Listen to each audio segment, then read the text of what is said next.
On Valentine's Day 2013, Oscar Pistorius, a golden boy athlete, murdered Reeva Steenkamp, an outgoing, well-liked young woman with a promising career. The realization that a South African national icon and global inspirational symbol may also be a murderer was and continues to shock the world. Today we look at the rise and fall of a sporting hero and give you our take on what most likely happened in the death of Reeva Steenkamp. Pistorius was born in November 1986 without a fibula in either limb and with deformed feet, forcing his parents to make the agonizing decision to amputate his legs below the knee when he was 11 months old. The energetic toddler, who enthusiastically donned his first pair of prosthetic legs at 17 months, was hardly hindered by the perceived disability. My brother, my sister and I were brought up with one iron rule. No one was allowed to say, "I can't," he wrote in his autobiography.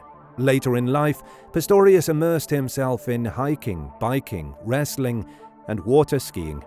Henki and Sheila Pistorius divorced when Oscar was 6 years old, and his mother suddenly died of an anaphylactic reaction to medication when he was 15. Doctors advised Pistorius to take up running as part of his rehabilitation after he sustained a severe knee injury while playing rugby at the age of 16. Pistorius broke the Paralympic world record for the 100-meter sprint in January 2004, just weeks after he began training for a running career.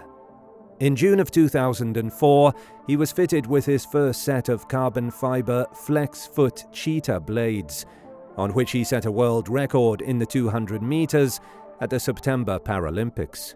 Pistorius's unrelenting ambition led him to compete against non-disabled athletes. These feats stunned admirers, but also drew scrutiny from those who questioned whether his flex foot cheetah blades gave him an unwarranted advantage.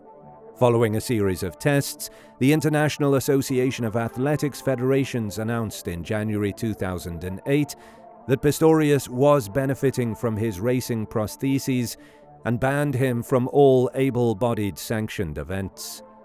The ruling was quickly reversed on appeal to the Court of Arbitration for Sport, which concurred that any advantages obtained by runners wearing lightweight blades were outweighed by the difficulties they presented on the starting block and curved sections of the track.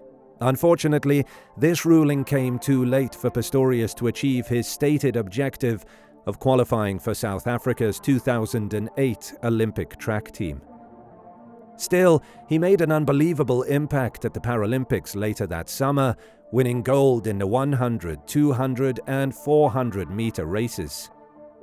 In September 2011, Pistorius teamed up with his non-disabled teammates in the 4x100-meter relay to become the first Paralympian to win a medal at the World Championships. The following summer, he won 2 more gold medals at the Paralympics, followed by his culminating moment at the London Games. On August 4, 2012, at the 2012 Summer Olympics, Pistorius became the first amputee runner to compete in an Olympic event. In the 400-meter race, he finished second in the first heat of 5 competitors, with his fastest time of the season, 45.44 seconds, to advance to the semi-finals on August 5th. In the second semi-final, he finished 8th and last with a time of 46.54 seconds. Pistorius was riding an unprecedented wave of admiration and fame, but a few behind-the-scenes incidents suggested that trouble was lurking below the surface of his life. The alleged discovery of empty alcohol bottles aboard a speedboat in February 2009 may have been the cause of the subsequent accident with Pistorius behind the wheel. He was airlifted to a hospital in Johannesburg, known for treating head injuries, where he was placed on a ventilator and in an induced coma. In September 2009, the then 22-year-old hosted a party at his home in Silver Lakes. According to reports, a couple at the party began to argue, prompting Pistorius to ask them to leave his residence. The man returned to the house, but as his girlfriend tried to re-enter, Pistorius closed the door on her leg, injuring her. The 19-year-old woman filed a complaint against the athlete. Pistorius was arrested and detained in a police cell for one night, but the accusations against him were reduced to simple assault, and he was released with an order to appear in court. In January 2013, Pistorius accidentally fired a weapon beneath a Johannesburg restaurant table. Steenkamp was among his companions that day. A few weeks later, in the early morning hours of Valentine's Day 2013, Pistorius's life came crashing down when he fatally shot Steenkamp. Pistorius fired 4 bullets through the door of a locked bathroom cubicle in his Pretoria home, 3 of which struck Steenkamp. Immediately after this, Pistorius used a cricket bat to smash through the bathroom door to reach Steenkamp. He attempted to administer emergency medical care and called for assistance. A neighbor, physician Johan Stipp, was one of the first responders to the scene and later stated that it was evident that she had suffered fatal injuries. Pistorius admitted to shooting Steenkamp, but claimed he mistook her for an intruder. On February 15, 2013, Pistorius was arrested by police and formally charged with murder in a Pretoria court. The entire trial was live-streamed via audio, and portions were also live-streamed via television. This case has no did he or didn't he do it narrative in the death of Steenkamp. Pistorius had admitted to shooting her accidentally. But was it an accident, or is there a darker side to this sensational case? The trial began on March 3, 2014, in Pretoria's High Court. Pistorius provided the court with a sworn statement in which he described the night of the murder as follows. By about 2200 hours on February 13, 2013, we were in our bedroom. She was doing her yoga exercises, and I was in bed watching television. My prosthetic legs were off. After Reeva finished her yoga exercises, she got into bed and we both fell asleep. During the early morning hours of February 14, 2013, I woke up, went onto the balcony to bring the fan in, and closed the sliding doors, the blinds, and the curtains. During the trial, the defense claimed that night's heat and humidity awakened Pistorius. Steenkamp, who was already awake, inquired whether he had difficulty sleeping. Pistorius, without the use of his prostheses, opened the balcony door and brought in a fan to chill the room. During this, he heard a sound coming from the bathroom. He believed an intruder had entered the home. He retrieved his firearm from under the bed and whispered to Steenkamp to contact the authorities. I grabbed my 9mm pistol from underneath my bed. On my way to the bathroom, I screamed words to the effect for them to get out of my house and for Reeva to phone the police. It was pitch dark in the bedroom, and I thought Reeva was in bed.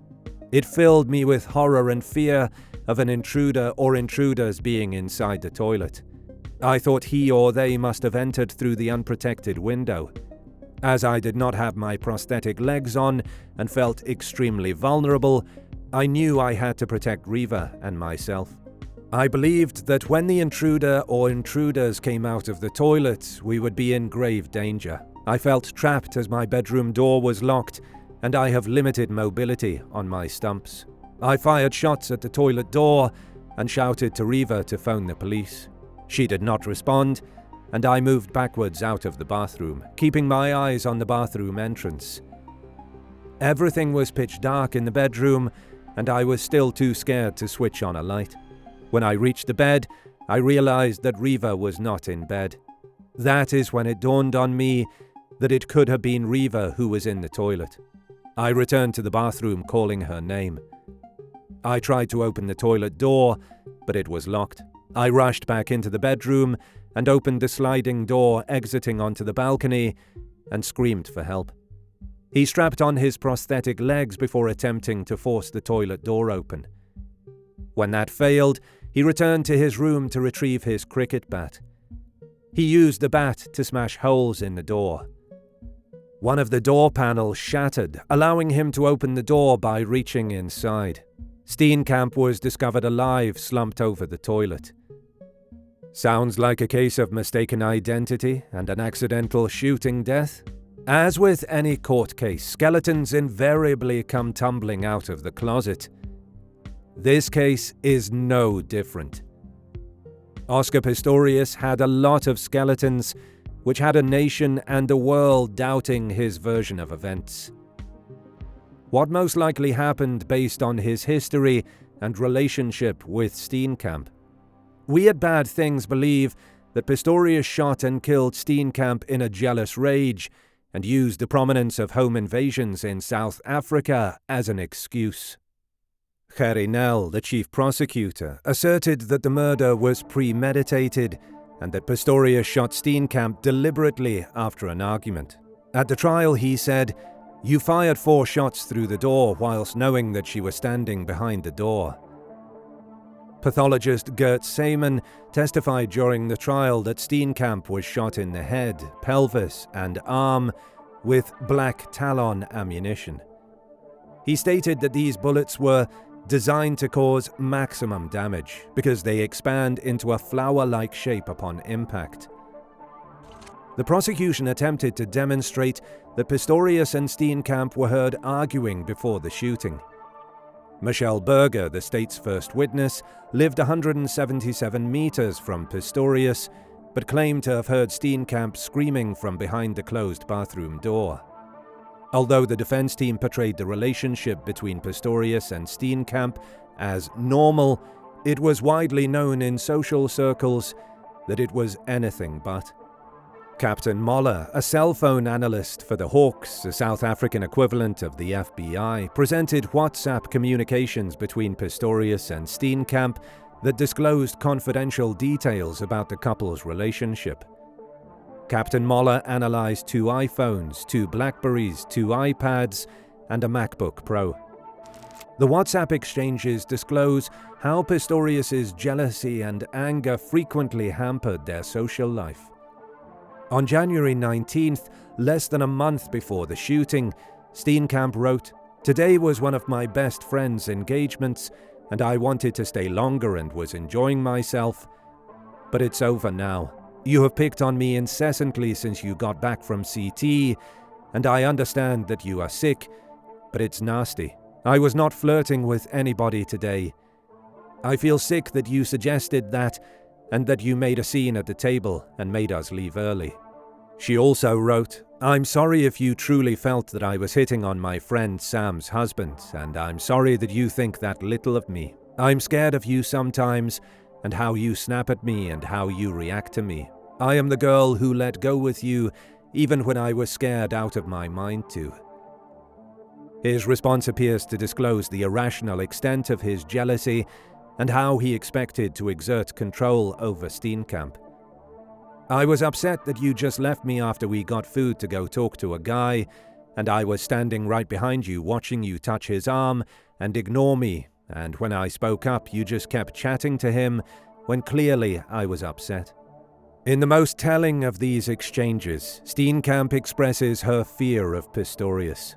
"I'm scared of you sometimes and how you snap at me and of how you will react to me," Steenkamp texted Pistorius. In another message, Steenkamp wrote to Pistorius, "I can't be attacked by outsiders for dating you and be attacked by you, the one person I deserve protection from." In Steenkamp's message about being scared of the athlete, she added, "You make me happy 90% of the time, and I think we are amazing together." She goes on to talk about Pistorius snapping at her, about chewing gum and speaking in an accent, and then writes, "I just want to love and be loved. Be happy and make someone so happy. Maybe we can't do that for each other. 'Cause right now, I know you aren't happy, and I am certainly very unhappy and sad." What could have set off Pistorius the night of the murder? Having coffee with her ex-boyfriend just days before her death? According to South African businessman Warren Lahoud, who allegedly dated Steenkamp for 5 years, he and Steenkamp met for 40 minutes 2 days before the Paralympic sprinter fatally shot her. Lahoud asserted that the coffee rendezvous was solely platonic, stating, "She contacted me and we met up for a quick coffee, and that was it. We did exchange text messages to meet up the previous week, However, he implied that Pistorius may not have shared the same sentiment of a platonic relationship. Lahoud recalled being mildly alarmed when Pistorius called Steenkamp's phone twice in the first 20 minutes of the meeting. I said, "Is everything okay? I mean, he's phoned twice already." I asked her that question, Lahoud said. She said, "There's nothing wrong." Pistorius had evident aggression issues, as shown by his ex-girlfriend's testimony that he constantly carried a firearm and would get very angry. A former model, Samantha Taylor, described her relationship with Pistorius in depth to the packed court. Taylor testified in court that Pistorius routinely carried a gun around with him. According to Taylor, Pistorius kept his firearm on a nearby table or near his prosthetic legs at night. The track star also allegedly discharged a pistol at a traffic light after he and a friend were pulled over for speeding. She claimed that Pistorius was very angry with the officer. Oscar left his gun on the seat of the car, Taylor said. When the police had a look, he saw the gun was on the seat. He said to Oscar the gun couldn't just stay there. Oscar got very angry. He shouted at the policeman that he was not allowed to touch his gun. Later, she alleged that Pistorius, who intended to shoot a traffic light, discharged a shot from the sunroof of his vehicle to annoy the police. The Pistorius verdict, which was reached unequivocally by the judge and her two assessors, was announced over the course of 2 days.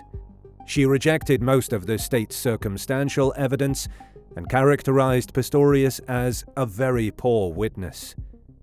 She stated that the state had not proven beyond a reasonable doubt that Pistorius was guilty of premeditated murder and ruled out the possibility of him being guilty of common murder.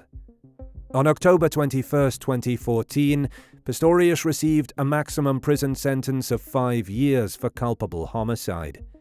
In addition, he received a concurrent 3-year suspended prison sentence for the separate willful endangerment conviction. In December 2015, the Supreme Court of Appeal reversed the judgment of culpable homicide and declared Pistorius guilty of murder, determining that Pistorius should have known that discharging his weapon would have killed whoever was behind the door, regardless of who he believed it to be. Pistorius was denied parole on March 31, 2023. Pistorius was a keen fan of the band Bullet for My Valentine. "They helped me a lot with my disability," Pistorius said in 2012 to The Guardian. "I always felt like I was an outsider, and a lot of their music made me feel like there was someone who got me. Prophetic or just a coincidence? Was Reeva Steenkamp's death accidental, or do you agree with our what most likely happened? Please leave us your opinion in the comments section below. If you love our content and want to support the channel, feel free to check our web shop where you can find exclusive true crime merch brought to you by Bad Things.